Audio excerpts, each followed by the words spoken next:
Bienvenidos oyentes de Radio Sefarada. Las noticias de hoy las comenta Jorge. ¿Qué hay? ¿Qué tal, Alejandro? Estos son los titulares del día. Israel elige su 21º Parlamento con gran afluencia de votantes y el destino del actual primer ministro en el aire. Netanyahu afirma que la calificación de la Guardia Revolucionaria iraní como organización terrorista por Estados Unidos fue a petición suya. Hooligans del Español cuelgan fotos de Ana Frank con la camiseta del Barça. Un informático de Estados Unidos robó una furgoneta para realizar un atropello mortal en Washington en nombre de Daesh. Estos son los asuntos de hoy. En la segunda parte regresaremos, como siempre, con la agenda cultural. Hablamos ahora de Israel. Goza hoy de una jornada electoral, la 21ª para el Parlamento desde la primera en febrero de 1949. Algunos datos de interés. Esta es la 13ª vez que se convocan de forma anticipada. De hecho, la última vez que se convocaron en plazo fue en 1988. Una vez incluso tuvo que postergarse por el estallido de la guerra de Yom Kippur en 1973. Participan 47 partidos, aunque para entrar en la Knesset deben superar un umbral del 3,25% de los votos.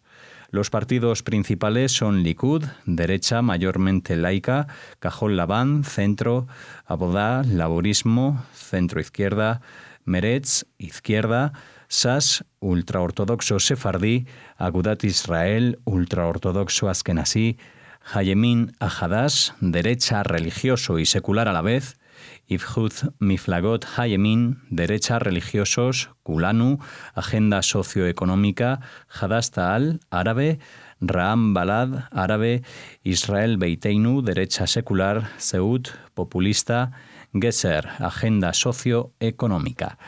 En total se eligen 120 diputados, por lo que la mayoría la conforman 61 escaños. Tras las elecciones, los distintos partidos se reúnen con el presidente y le informan de a quién apoyarían para encabezar el gobierno. El candidato que tenga la mayor cantidad de diputados que lo recomiendan será el encargado de tratar de armar la coalición. Para ello, el presidente le dará 45 días, a los que puede agregar 2 semanas más. Si no lo logra, encomienda a otro la tarea. Por esa razón y la falta de grandes mayorías en un único partido, en las últimas elecciones, lo más relevante, más que quién obtiene más votos, es quién logra mayores apoyos para formar una coalición de gobierno. En estas elecciones están convocados 5.881.696 votantes que pueden acudir a 10.729 urnas, de ellas 3.949 adaptadas para discapacitados, 191 ubicadas en hospitales, 58 en cárceles y 96 en representaciones fuera de Israel, donde votaron el 28 de marzo. Todo ciudadano con derecho a voto puede participar en los comicios independientemente de la comunidad étnica o religiosa a la que pertenezca. En 2015 se necesitaron 33.511 votos para obtener un escaño. La actual ciudadanía israelí se compone de un 74,5% de judíos, un 17,75% de musulmanes, 1,95% de cristianos, 1,60% de drusos y el resto de distintas comunidades. Otra forma de resumir la composición de la ciudadanía israelí es 74,5% judíos, 20,9% árabes y un 4,6% de otros. El voto no es obligatorio, sin embargo, suele haber una alta participación. Por ejemplo, en las últimas de marzo de 2015 votó el 71,8% del censo. Bueno, y a esta hora, según lo que he visto, a las 2, 3 de la tarde, pues las votaciones iban bastante por la línea de estas últimas de marzo de 2015, es decir, que se espera una gran participación. Respecto al resultado, no lo sabremos por lo menos hasta mañana. Lo que sí vamos a tener hoy es un programa especial con Jacob Israel, desde Israel, haciéndonos partícipe no solamente de estos datos fríos, sino de cómo está el clima electoral en la calle, cómo se lo toma la población. Si hay anécdotas, pues para esta hora de la tarde ya veremos si nos la comunica Jacob.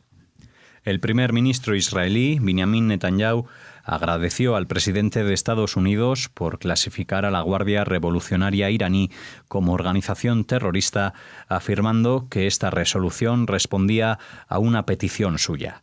Netanyahu destacó que al incluir a la fuerza militar de élite de la República Islámica en la lista de grupos terroristas, se está manteniendo al mundo a salvo de la agresión y el terrorismo iraní.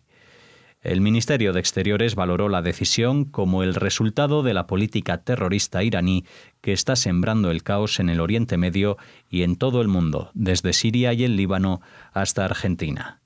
Trump expresó que este paso sin precedentes reconoce la realidad de que Irán no solo es un Estado patrocinador del terrorismo, sino también que su Guardia Revolucionaria participa, financia y promueve el terrorismo como una herramienta estatal, dijo. Se trata de la primera vez que Estados Unidos designa a un cuerpo militar de un país extranjero como organización terrorista. En respuesta, el régimen de los ayatolás designó como grupo terrorista a las fuerzas de Estados Unidos desplegadas en Oriente Medio y el oeste de Asia. A diferencia del ejército tradicional iraní, cuya función es defender las fronteras, el cuerpo de la Guardia Revolucionaria Islámica iraní fue creado tras la Revolución Islámica en 1979 para defender al régimen teocrático, respondiendo exclusivamente al líder supremo Ali Khamenei.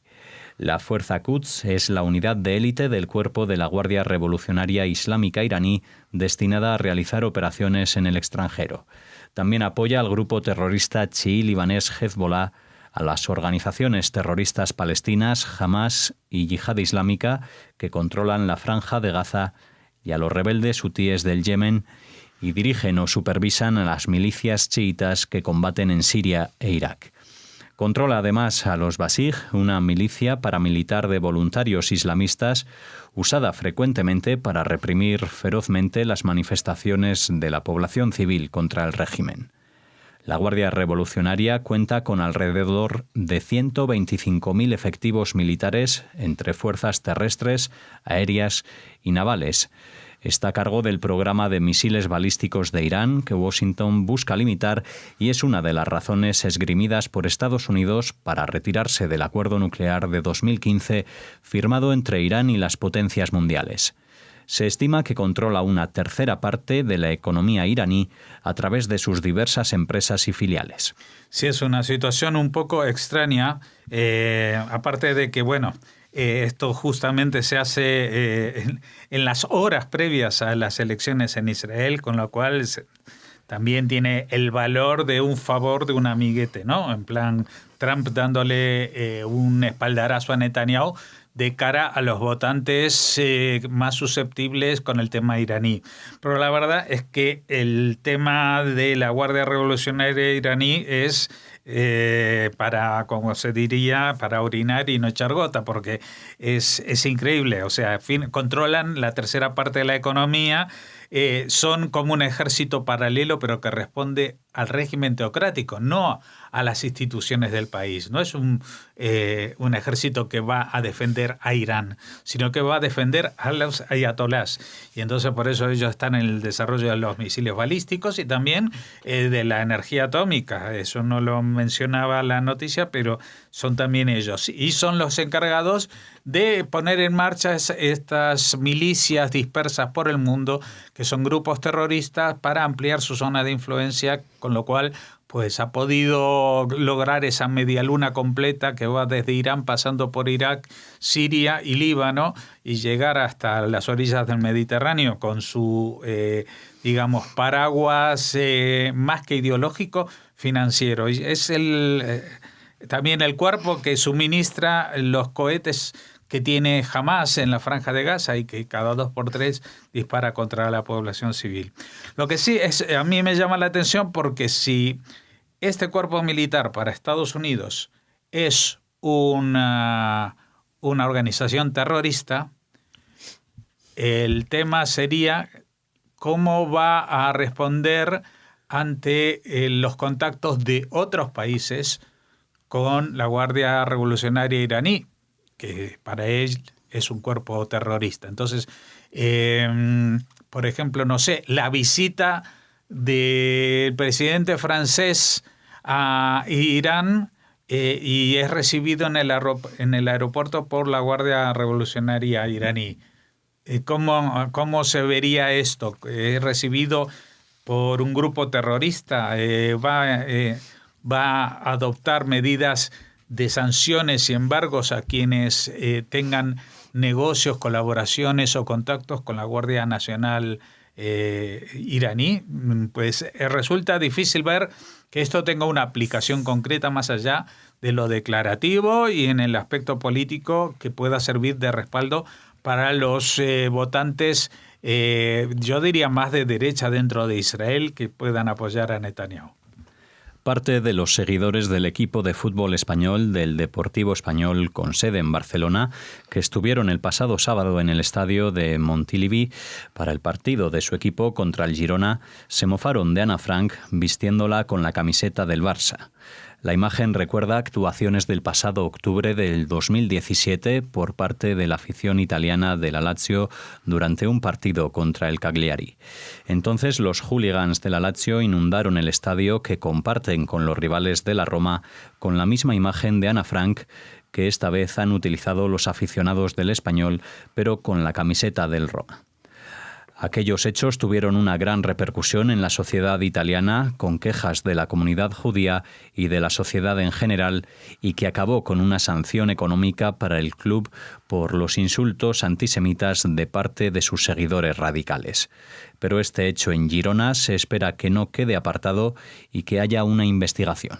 Sí, porque aparte se suma esto que hubo una agresión de un directivo del Deportivo Español contra un aficionado del Girona de raza negra o como se diga africano y al que insultó dentro de todos los que estaban ahí digamos recibiendo con pitadas al equipo del Español, pues se la tomó con este hombre de color y él ha presentado una denuncia por racismo y creo que la Federación ya estaba tomando cartas en el asunto y ahora si a esto se le suma lo de Ana Frank, pues tenemos ya el pastel completo. Aprovecho este comentario para decir algo sobre las noticias de ayer que no tienen nada que ver con esto, pero comentábamos sobre un ataque antisemita en Buenos Aires y la expresión que utilizaba la noticia era cartoneros y yo la interpreté como gente sin techo que duerme sobre cartones y no es esa exactamente el significado de cartonero. Es el que recoge cartones y los vende y son como los chatarreros de España y bueno, eso no en realidad no significa una cuestión social muy distinta de la que planteábamos, pero simplemente era por hacer esta aclaración que me ha llegado gracias a una oyente de Radio Sefarad. Un estadounidense inspirado por Daesh robó una camioneta con la intención de estrellarse contra una multitud en un complejo de casino y centro de convenciones en Washington. Afortunadamente fue detenido. Se trata de un ingeniero informático de 28 años y los hechos tuvieron lugar el pasado 28 de marzo al sur de la capital tras robar una camioneta de alquiler. En el interrogatorio por el robo, el hombre reveló planes para llevar a cabo un ataque con dicho vehículo, similar al ataque con un camión que tuvo lugar en Niza en 2016 y que dejó 86 personas muertas. Su intención era crear pánico y caos.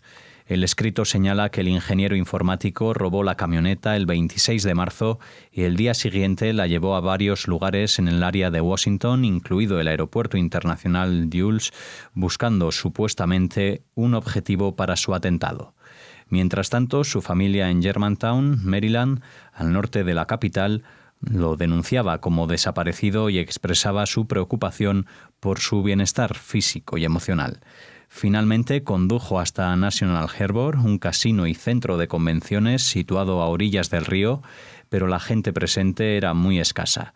Tras descansar en un bote y dormir allí durante la noche, fue arrestado a la mañana siguiente cuando regresaba a la furgoneta robada. Bueno, evidentemente esto tiene todos los ingredientes de ser un atentado, estaba siendo planeado, estaba inspirado por Daesh, etcétera, etcétera. Lo que no quiere decir de que este hombre esté algo desequilibrado mentalmente por varias razones. Primero porque su familia ya estaba preocupada por su desaparición, pensando que tenía algún tipo de... preocupada por su bienestar físico y emocional. Es decir, que igual no es un desequilibrado mental por una patología, sino por un suceso que puede haber desencadenado este shock emocional en él. De todas maneras, tuvo la suficiente sangre fría para planificarlo y llevarlo a cabo durante 3 días seguidos. Primero robó el coche de alquiler, que fue lo que puso a la policía sobre la pista de un ladrón. Lo empezaron a seguir, se detectó este coche y la sorpresa de los policías no fue tanto en la detención, sino en el interrogatorio. Porque ahí es donde se demuestra de alguna manera que algo no está bien en la mentalidad de esta persona, porque aunque fuera un atentado, pues no sé, me parece extraño que si lo hubieran detenido solo por el robo de la camioneta, de la furgoneta, o como se diga, hubiera contado tantos detalles de lo que quería hacer, porque todavía no había hecho nada más que eso. O sea, se lo podía haber sometido a un interrogatorio diciendo, pero usted qué hacía dando vueltas, y él decir, bueno, no sé, estaba perdido, yo qué sé. Pero él parece que colaboró de forma muy voluntaria en dar a conocer cuál era su intención. Así que tenemos aquí un atentado terrorista en potencia, que afortunadamente se abortó, pero también cierto desequilibrio mental que no es óbice una cosa para la otra. Es decir, hay muchos terroristas en el mundo que no son personas con todos los papeles de aptitud mental habidas y por haber, como tampoco lo son incluso las personas que están trabajando al lado suyo o encargados de la vigilancia, o así como hay bomberos pirómanos y hay policías que agreden a los ciudadanos. Es decir, una cosa no implica la otra. Sería algo distinto si fuera alguien con una enfermedad mental que lo inhabilitara para desarrollarse en la vida cotidiana. Pero con cierto grado de ocultación, seguramente cualquiera podría ser, como digo, desde policía o soldado hasta terrorista. Ahí ya entra la voluntad y el libre albedrío de elegir de qué lado se quiere poner uno. En este caso, esta persona quería ser un mártir de Daesh, o no sé si un mártir, pero por lo menos ser un asesino como los de Daesh, los que llevaron a cabo este asesinato. Aquí se cita lo de Niza en 2016, pero también podría haber tomado como ejemplo el atropello en las Ramblas de Barcelona en agosto del 17. Aquí terminamos esta primera parte de las noticias de hoy en Radio Sefarad. Volvemos ahora con la agenda cultural.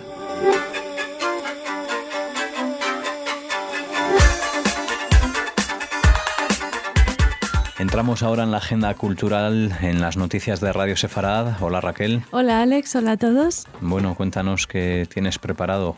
Vamos a irnos de romancero sefardí a una conferencia, La voz femenina en el romancero sefardí, que se ofrece este próximo 10 de abril a las 7 de la tarde, el horario habitual. De Casa Sefarad Israel. Exactamente, del Centro Sefarad Israel. Centro Sefarad. Dentro de la literatura oral sefardí, el romancero, como saben, representa una de las joyas más apreciadas que los judíos españoles llevaron de la península ibérica y que siguieron cultivando hasta prácticamente hoy día. A lo largo de los siglos, fueron las mujeres sefardíes quienes en su mayoría se hicieron guardianas y transmisoras de este género poético, y por tanto nos sorprende que la voz femenina en estos cantos sea muy importante. Es más, las sefardíes se valieron del romancero como una herramienta eficaz para desafiar las normas sociales con las que no estaban de acuerdo, lo que queda evidente en un número importante de romances que circulaban entre los sefardíes. Para ilustrarlo, esta conferencia se centrará en 2 romances, conocidos como Delgadina y Landarico. El primero narra el tema del incesto paterno-filial y el último el tema del adulterio femenino. Eran muy modernas las cantadoras de romances. En los 2 romances, en sus versiones sefardíes, se advierte la trayectoria transformativa, es decir, importantes cambios en la interpretación de estos temas romanticísimos que claramente reflejan un punto de vista femenino. La conferencia estará ofrecida por Zeljko Jovanović, investigador postdoctoral en el Instituto de Lengua, Literatura y Antropología del CSIC. Y bueno, como les decimos, será este próximo miércoles 10 de abril a las 19 horas. Bueno, seguro que hay temas picantes como los que nos traía aquí Luisa Benarroz Naón en sus programas, ¿no? Desde Arcila. Le mandamos un saludo. Le mandamos un saludo. Yo recuerdo uno del paipero, que era muy, muy curioso. Seguro que al final las mujeres se reunían, ¿no?, en su intimidad y en sus grupos y hablaban de los hombres, ¿no? Que también era algo de lo que tenían que hablar. Es un tema apasionante. Bueno, continuamos con la agenda y hablamos de un documental de la 2. Sí, queremos que no se pierdan este documental, Secretos de los Museos, dedicado al Museo de Israel en Jerusalén. Es un trabajo que se presenta dentro de esta programación dedicada a los museos a lo largo del mundo en el programa Documentados. En el corazón, perdona, Raquel, un canal de la 2 de la segunda cadena de televisión española que hablamos con la jerga de aquí, ¿no? Como si gracias, cualquiera Alex. Supiese que la 2 ha sido yo el que lo ha presentado además así. Muchas gracias, es verdad. Estamos ahí pensando solo en Sefarad y nos escuchan desde muchas partes del mundo. Bueno, pues en el corazón de Jerusalén nos encontramos con el Museo de Israel. En esta ciudad conviven 3 religiones, judaísmo, cristianismo e islam. Estoy leyéndoles la presentación que realiza Televisión Española de este documental. Y en su museo encontramos reliquias religiosas y objetos que guardan un misterio. Una caja de piedra con restos óseos, un clavo en un tobillo, y así siguen. El contenido está disponible hasta el 15 de abril de este 2019, así que si tienen acceso a la carta de Televisión Española, que lo tienen desde cualquier lugar del mundo porque es una página web, pues les ponemos el enlace, les invitamos a disfrutar de este contenido. Muy bien, pues dejamos a un lado ese documental y cerramos la agenda, si te parece, con la última noticia de hoy. Sí, con una recomendación literaria. El título es Como si un ángel, de Eric Holk. Lo edita Periférica. Es un libro de uno de los grandes autores en alemán del presente y trata la historia real de una joven desaparecida durante la dictadura argentina. Todo lo que se cuenta en estas páginas sucedió así. Todos los nombres propios son reales. No hay ficciones en esta extraordinaria y conmovedora narración, historia con minúsculas dentro de la historia con mayúsculas. El 8 de abril de 1977, en Mendoza, Gisela Tenenbaum, de 22 años, descendiente de judíos austriacos emigrados a América a causa del nazismo, vive su último día. Gisela Gysi es buena estudiante y deportista, hermana e hija ejemplar, militante contra las injusticias que asolan su país, cifradas en parte en el golpe de Estado de 1976. En un texto prodigioso, informan desde la editorial, sin maniqueísmo alguno, Eric Hall reconstruye su vida y sus últimos días y deja que el futuro asome de vez en cuando para dar voz a los silenciados. Pues así como un ángel es el libro que Raquel nos trae para recomendar aquí en Radio Sefarad, en esta agenda cultural que terminamos ya y donde les esperamos mañana, además de en otros tantos programas que pueden encontrar en la página web www.radiosefarad.com.